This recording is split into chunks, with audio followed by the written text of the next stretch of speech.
You know that feeling, right? When you're just stuck, waiting forever for some official paper, some bureaucratic process to finish. Now, imagine that kind of slow, grinding delay, but it's about getting justice after something terrible has happened. Hmm. Years can pass. Yeah, exactly. Evidence gets old, people's memories fade. It's that deep frustration, when speed is what you desperately need. And in the legal system, that delay, it's more than just frustrating. It really hits at the core idea of fairness itself. Justice delayed is justice denied. It's not just some catchy phrase, is it?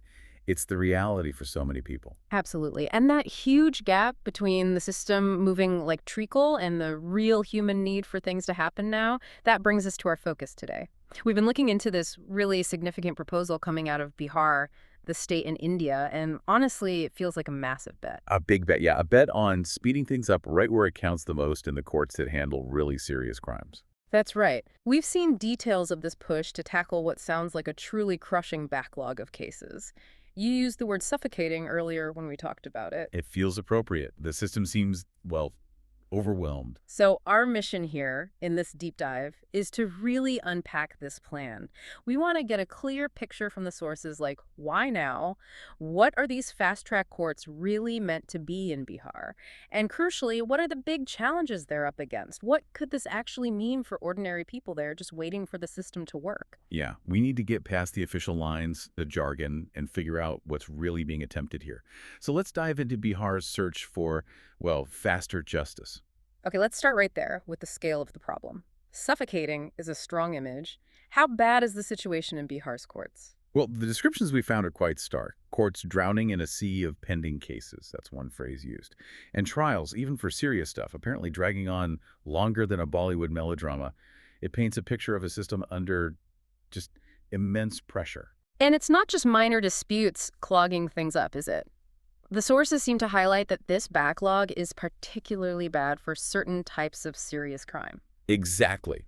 The real weight, the bottleneck, seems to be in cases involving murder, robbery, dacoity, that's like armed gang robbery, basically. Right. Yeah. And also violations under the Arms Act, illegal weapons, firearms offenses, things that are unfortunately quite prevalent in some areas. So these are the kinds of crimes that really impact communities, where getting resolution isn't just about legal boxes being ticked, it's about safety, about accountability.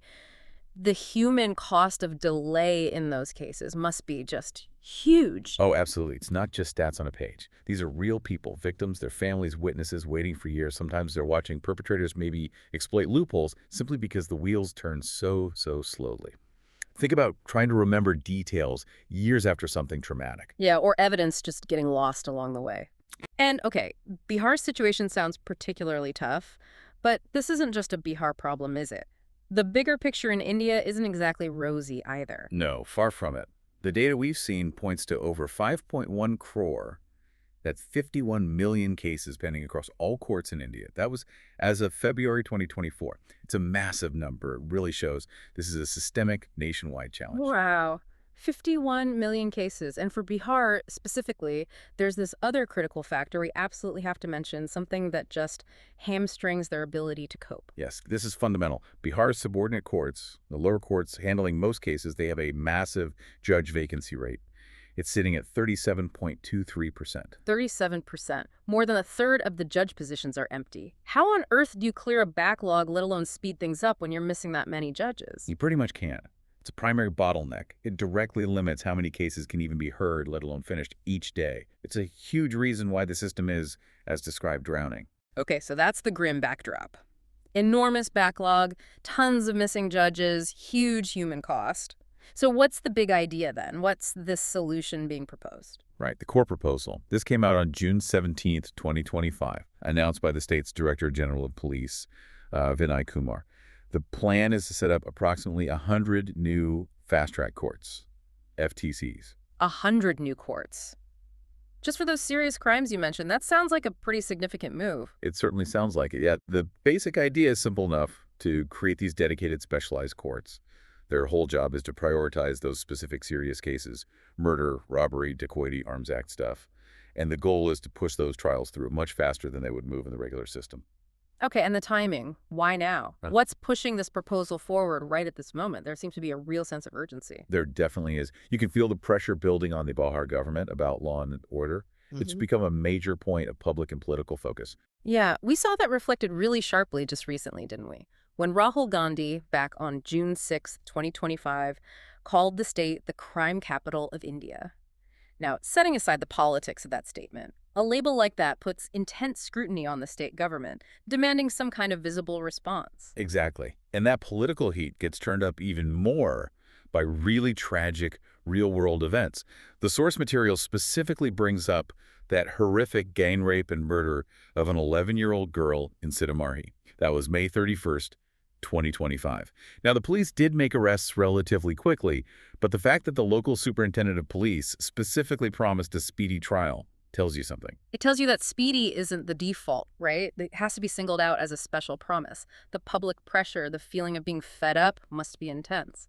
And the government clearly feels it needs to show results to demonstrate they're taking concrete steps beyond just making arrests. This proposal seems to come directly out of that pressure cooker. Okay, so we get the problem, the proposed number 100 courts, and the timing. But let's clarify, what exactly is a fast-track court? Is this some brand new invention for India? Oh, no, not at all. Fast-track courts, FTCs, they're basically like setting up an express lane within the existing judicial highway system. The design is to streamline procedures, cut down on some of the usual delays, and just move certain types of cases through the trial process more quickly. And India's used this approach before. Yep. The idea was formally rolled out way back in 2000. It came from a recommendation by the 11th Finance Commission. They suggested setting up something like 1,734 FTCs across the country, specifically to tackle the backlog even then. Okay, so fast forward over 2 decades. How many are actually up and running now nationwide? The latest counts show around 761 FTCs operating across India. And interestingly, a big chunk of those 414 are what they call exclusive POCSO courts. POCSO, that's the Protection of Children from Sexual Offenses Act, right? Right. So courts just for those cases. Exactly. Dedicated courts for those very sensitive and serious crimes against children. And have those specialized POCSO courts actually made a difference? Have they worked? Well, they have shown some concrete results. They've managed to resolve over 1.95 lakh cases. That's 195,000 cases. It does demonstrate that if you dedicate resources and really focus on a specific category, you can make inroads into the backlog for that category. That's definitely a positive sign. But then, you circle back to that massive national number, over 51 million pending cases overall. It puts the scale back into sharp focus. It absolutely does. Success in one specialized area, while really important for those specific victims and cases, doesn't magically fix the deeper systemic problems affecting the whole judiciary. And it certainly doesn't fix that judge vacancy issue we keep coming back to, which impacts all courts, potentially including these new FTCs. So turning back to Bihar's plan for these 100 courts, how are they planning to actually roll them out? Is it just boom, 100 courts appear, or is there a strategy for where they go? No, there seems to be a specific strategy. The plan, as drafted by the Bihar police under DGP Vinay Kumar, is meant to be tailored. The idea is to allocate these 100 courts based on 2 main factors: the population size of each district, and, critically, the number of pending serious cases in that district. Okay, that makes sense. So bigger districts, more population, likely more of these serious cases, they get more courts. Precisely. So, for example, a large district like Patna, which, by the way, has a really long judicial history, its court system goes way back to the late 1700s. Wow. Yeah, so Patna might get up to, say, 5 of these new FTCs. But smaller districts with fewer people and a smaller backlog of these specific crimes might just get 1 or 2. It's designed to be proportional. A tailored approach. Okay. And where is this proposal right now in the process? Is it a done deal? Not yet. It's been drafted by the Bihar police. From there, it's gone to the state's home department for review. If it gets the green light there, the next big step is for it to go before the state government itself for final approval and sanction. Yep. Still a few hurdles to clear. We've been talking a lot about numbers, structures, procedures, but it feels really important to keep bringing it back to the human side of this, because that's the whole point, isn't it? Justice, fast or slow. Absolutely. Behind every single case file, there's a person, a family, often a whole community waiting for some kind of resolution.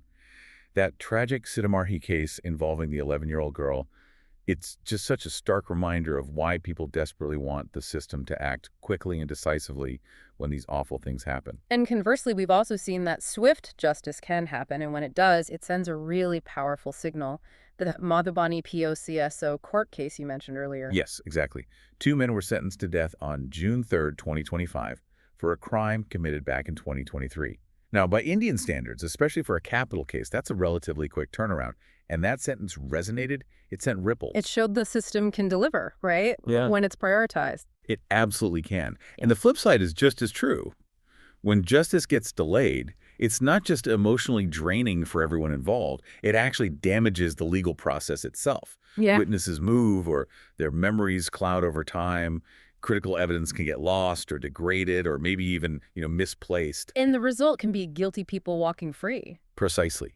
The delay itself can become an obstacle to truth and accountability. It's like the delay becomes its own form of injustice layered on top of the original crime. That's a good way to put it. So the clear intention behind these FTCs, focusing on these serious crimes, is to try and, put the brakes on that, to make sure these critical cases don't just sink into the backlog swamp. But okay, moving from a proposal, even a well-intentioned one, to having 100 actually functioning fast-track courts, that takes more than just saying you'll do it. There must be huge practical hurdles. Oh, massive ones. And the two biggest usually boil down to the same things. Money and people, funding and personnel. You need serious cash to set up and run 100 new courts. Is there a funding model they might follow? Are they expecting central government help? Well, there is an existing model they could potentially draw on.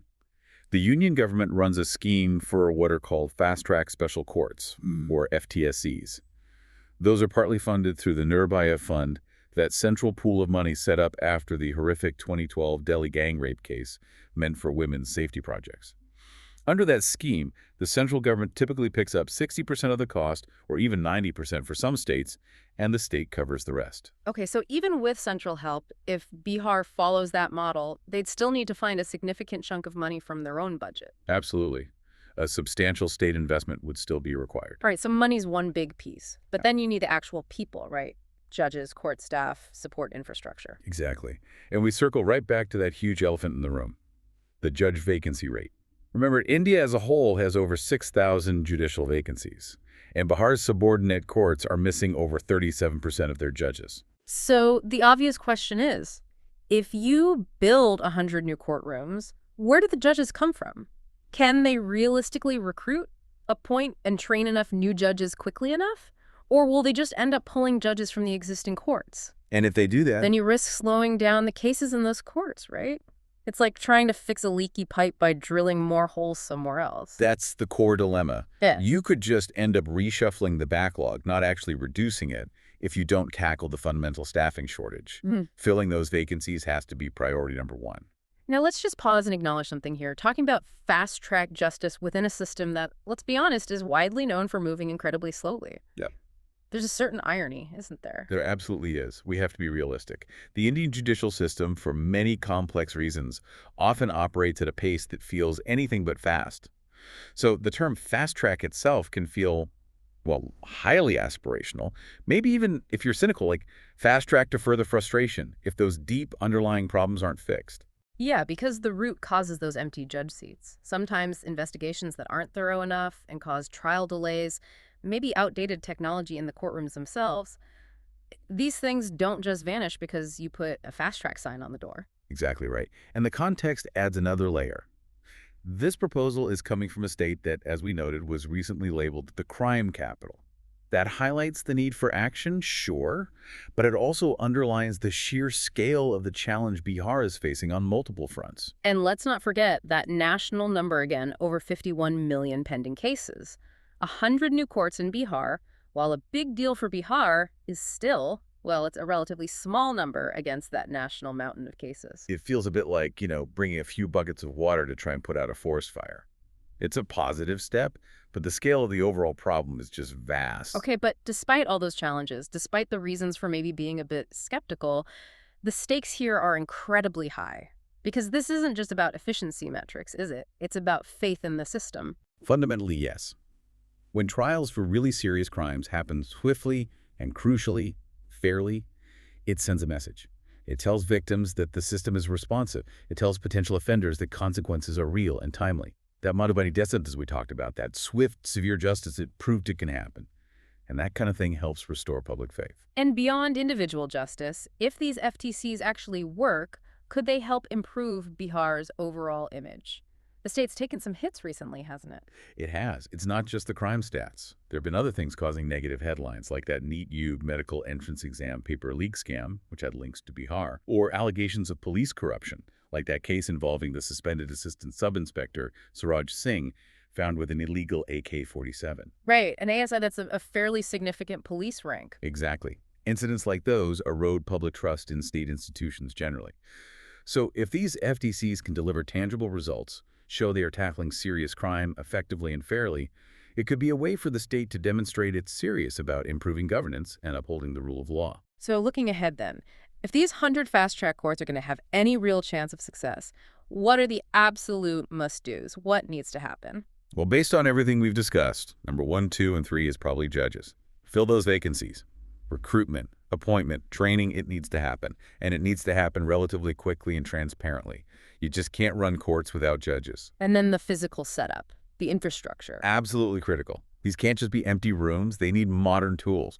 Things like reliable audio-video recording systems, maybe for remote witness testimony, too. Digital filing systems to cut down the mountains of paper.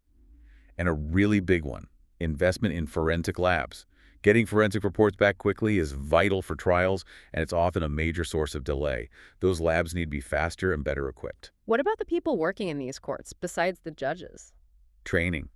Everyone involved, judges, prosecutors, court administrative staff. They'll likely need specific training to handle these cases efficiently, but without sacrificing due process or the quality of justice. It's a balancing act. And maybe the trickiest part, given the political climate you mentioned. Yeah. Keeping politics out of it as much as humanly possible. Bihar has state assembly elections coming up. Crime, unemployment. These are hot-button political issues already. The functioning of these courts, the appointment of judges, the handling of cases, it all needs to be shielded from political interference to maintain independence and ensure fairness for everyone. Justice shouldn't depend on election cycles. So it really comes down to tackling those fundamentals. Get the judges in place, build the right infrastructure, train the people, and protect the whole process from political wins.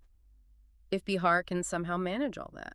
Then maybe, just maybe, these 100 courts could genuinely start to make a dent. It's a huge if, given the scale of the challenges.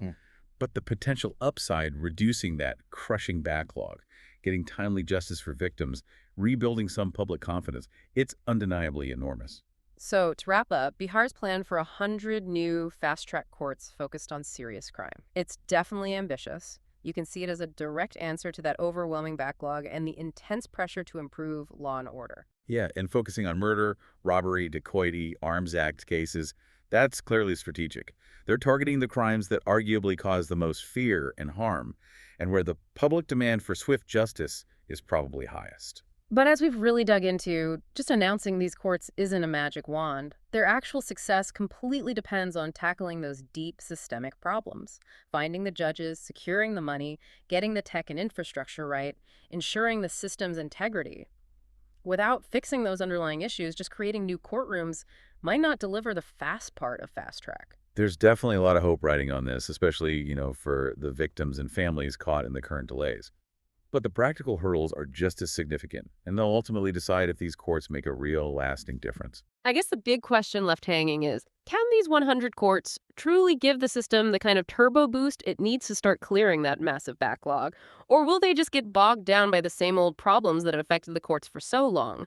Can Bihar actually pull this off and deliver on that promise of quicker justice?